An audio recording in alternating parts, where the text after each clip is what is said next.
High everyone. आज मैले class 10 र एसिएममा चाहिने ह्युमन हार्ट अथवा म्यामलियन हार्ट कसरी इजिली ड्र गर्न सकिन्छ भनेर भिडियो लिएर आएको छु। कृपया ध्यान दिएर हेर्नुहोला। सो अब ह्युमन हार्ट बनाउनको लागि सबभन्दा पहिला हामीले के गर्न सक्छौँ भन्दाखेरि यसलाई पहिला भी जस्तो बनाउने, तर अलिकति राइटमा है। अब एक्चुअली हाम्रो ह्युमन हार्टमा चाहिँ लेफ्टतिर हुन्छ, तर यसमा अलिक अपोजिट देखिने भएकोले राइटतिर अलिक टिल्टेड भएको बनाउने भन्नाले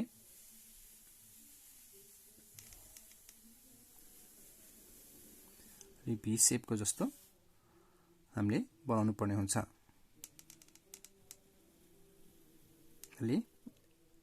हाम्रो ड्रइङमा चाहिँ राइटतिर, तर एक्चुअली हाम्रो एक्चुअल बडीमा चाहिँ यो लेफ्टतिर अलिक टिल्टेड हुन्छ। त्यसपछि अब तपाईहरुले माथिपट्टि पनि त्यसरी नै बनाउन सक्नुहुन्छ। माथिपट्टि यो सुल्टो सी र यतापट्टि उल्टो सी जस्तो गरिकन बनाउन सक्नुहुन्छ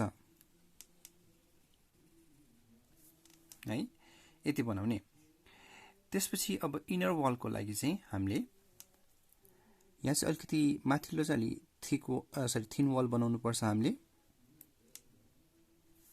र यतापट्टि पनि त्यस्तै गर्दा हुन्छ।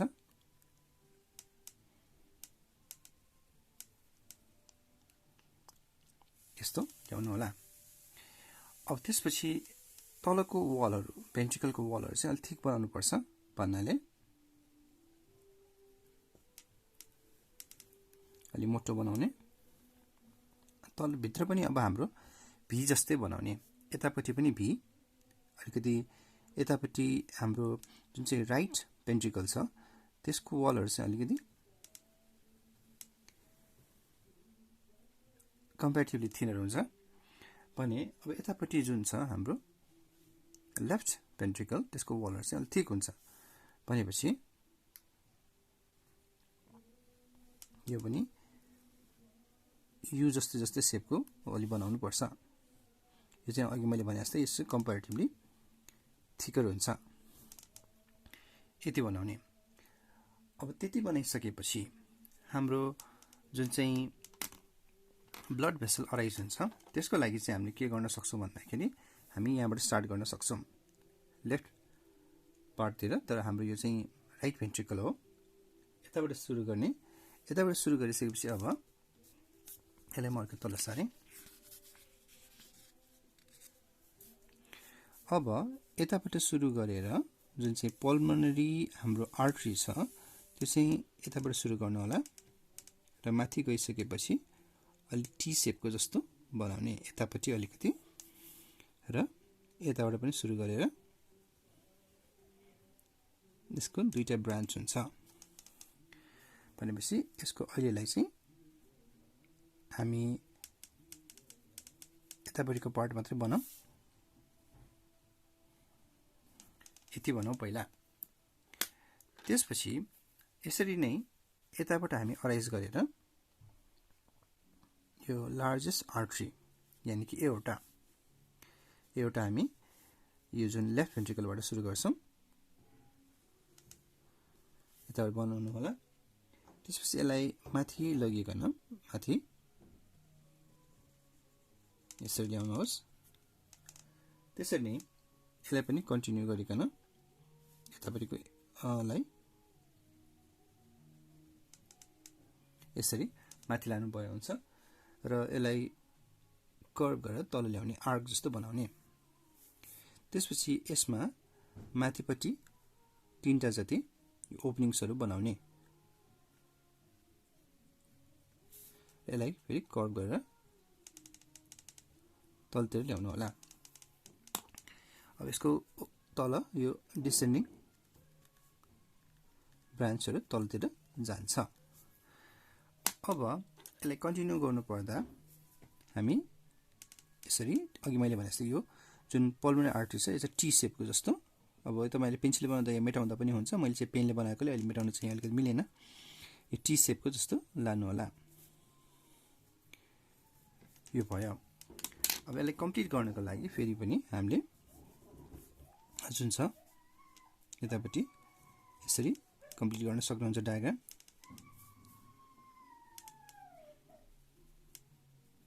है।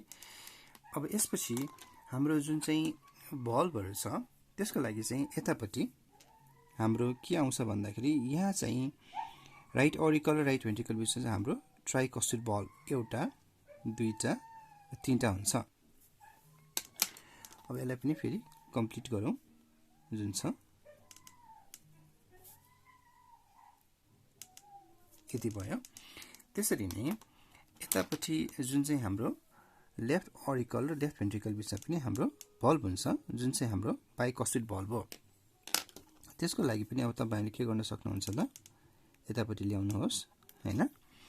अनि बाइकस्टिड भल्भ भएकोले गर्दा यसमा दुईटा मात्र कस्ट हुन्छ भन्नाले एउटा दुईटा। त्यसपछि अर्को भल्भको कुरा गर्नु पर्दा यो जुन चाहिँ पल्मोनरी आर्टरी जान्छ त्यसमा चाहिँ सेमिलुनार भल्भ हुन्छ। यो आधा चन्द्रमा जस्तो हुने भएकोले सेमिलुनार भल्भ भन्छ। त्यसै गरिकन यो जुन एओर्टा छ त्यसको लागि पनि हाम्रो सेमिलुनार भल्भ हुन्छ। यसरी बनाउनुहोस्। अब जुन चाहिँ यहाँ राइट ऑरिकलमा माथिबाट आउने जुन चाहिँ ब्लड भेसल छ त्यसले चाहिँ हाम्रो डिअक्सिजनेटेड ब्लड ल्याउँछ। त्यसको लागि यहाँ एउटा ओपनिङ र तलपट्टि यहाँ अर्को ओपनिङ राख्नुहोस्। यसमा चाहिँ माथिबाट यसरी एउटा भल्भ आयो, सरी भेसल आयो। त्यसरी नै अब तलको लागि चाहिँ हामीले यहीँबाट गर्नु भए पनि हुन्छ, अब यहाँबाट तलबाट ल्याउनु भए पनि हुन्छ। यसको ओपनिङ यहाँ गयो, यति भयो है। त्यसरी नै अब जुन चाहिँ पल्मोनरी आर्टरीबाट जुन चाहिँ डिअक्सिजनेटेड ब्लड गएको छ त्यो चाहिँ लङ्समा प्युरिफिकेसन भएपछि पल्मोनरी भेन हुँदै यहाँनिर लेफ्ट ऑरिकलमा आउँछ। यहाँ चाहिँ चारवटा, दुईटा चाहिँ राइट लङ्सबाट, दुईटा चाहिँ हाम्रो लेफ्ट लङ्सबाट यहाँनिर अक्सिजनेटेड ब्लड यो लेफ्ट ऑरिकलमा आउँछ। त्यही भएर यहाँ चाहिँ हामी चारवटा ओपनिङ्स देखाउन सक्छौं है। अब हाम्रो मेन स्ट्रक्चर त बन्यो। अब लेभलिङतिर जाउँ न त। अब लेभलिङ गर्नलाई चाहिँ हामी पहिला च्याम्बर्सहरुबाटै जाउँ। हाम्रो चारवटा हार्टको च्याम्बरहरु यो राइट ऑरिकल, यो हाम्रो राइट भेन्ट्रिकल,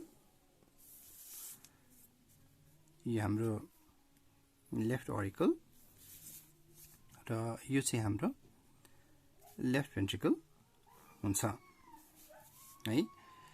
त्यसपछि अब ब्लड भेसलको कुरा गर्नु पर्दा यसलाई हामी सुपेरियर भेना काभा भन्छौं। यो चाहिँ हाम्रो इन्फेरियर भेना काभा भयो। अब त्यसपछि यो हार्टबाट लङ्समा जाने चाहिँ हाम्रो पल्मोनरी आर्टरी। त्यसपछि यिनीहरू जुन चाहिँ लङ्सबाट फेरि हार्टमा आउनेहरू चाहिँ पल्मोनरी भेन भयो। त्यसपछि हाम्रो लार्जेस्ट आर्टरी यानी कि यो हाम्रो एओर्टा। त्यसपछि आएर हामी अब भल्भ्सहरुको कुरा गरौँ। यो चाहिँ हाम्रो राइट ऑरिकल राइट भेन्ट्रिकल बिचको चाहिँ ट्राइकस्टिड भल्भ। त्यसपछि लेफ्ट ऑरिकल र लेफ्ट भेन्ट्रिकल बिचको चाहिँ बाइकस्पिड अथवा मिट्रल भल्भ। त्यसपछि यो एओर्टाको एन्डतिर हुने चाहिँ हाम्रो एओर्टिक भल्भ र यो हाम्रो पल्मोनरी आर्टरी त्यसको एन्डतिर हुने चाहिँ हाम्रो के भयो त पल्मोनरी भल्भ हुने भयो है। अब हामी लेभलिङमै जाउँ। अब म माथिबाटै सुरु गरेँ। यो चाहिँ हाम्रो के भयो त भाइ बहिनीहरु, लार्जेस्ट आर्टरी यानी कि एओर्टा, एओआरटीए। अनि यो हार्टबाट लङ्समा जाने चाहिँ के भयो पल्मोनरी आर्टरी।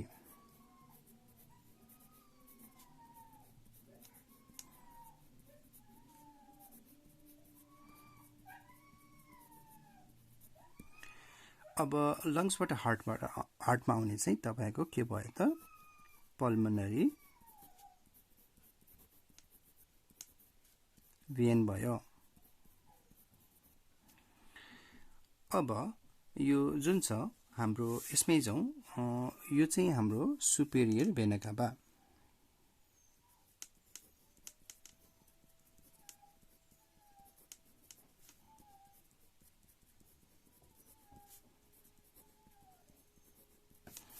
र जुन चाहिँ तल्लो बडी पार्टबाट आउने ब्लडहरू लिएर आउने चाहिँ जुन छ यो चाहिँ के भयो इन्फेरियर भेना काभा।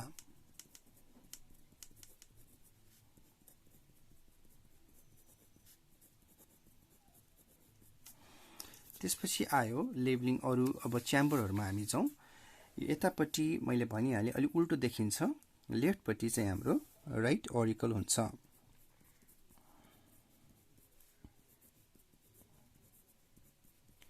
राइट ऑरिकल, यसलाई एट्रियम पनि भन्छ। त्यसपछि हामी जाउँ राइट भेन्ट्रिकलमा।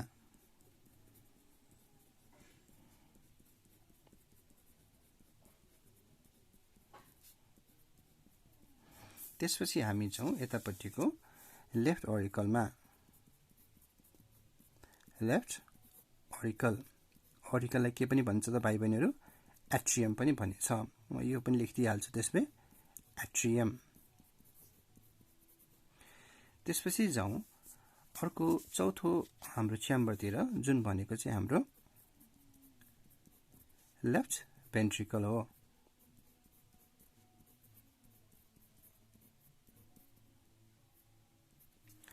अब त्यसपछि जाउँ लास्टली हाम्रो भल्भ्सहरुतिर। यो लेफ्ट ऑरिकल र लेफ्ट भेन्ट्रिकल बीचको चाहिँ हाम्रो के भयो बाइकस्पेड अथवा यो माइटरको जस्तो शेप भएकोले गर्दा यसलाई के पनि भन्छ त माइट्रल भल्भ पनि भन्छ भाइ बहिनीहरु। अनि एउटाको तलतिर हुने भल्भलाई हामी एओर्टिक भल्भ, एओआरटीआईसी भल्भ। अब त्यसपछि हाम्रो राइट ऑरिकल र राइट भेन्ट्रिकलमा तीनटा कस हुने भएकोले यसलाई चाहिँ हामी के भन्छौं ट्राइकस्पिड भल्भ, ट्राइकस्पिड भल्भ। र फाइनली यो जुन पल्मोनरी आर्टरी को एन्डमा हुने भल्भलाई चाहिँ हामी के भन्छौं त पल्मोनरी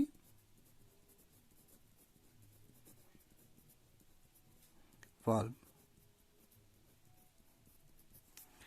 आशा गर्दछु कि यसरी भाइ बहिनीहरुले इजिली अब यो जाँचमा आउने एउटा इम्पोर्टेन्ट क्वेशन म्यामेलियन अथवा ह्युमन हार्ट बनाउन सक्नुहुन्छ र यसको जुन चाहिँ लेभलिङ गर्नुपर्ने हुन्छ त्यसलाई वेल लेभल पनि गर्न सक्नुहुन्छ। केही नबुझ्नु भएको खण्डमा कृपया कमेन्ट बक्समा गएर सोध्न सक्नुहुन्छ। Thank you.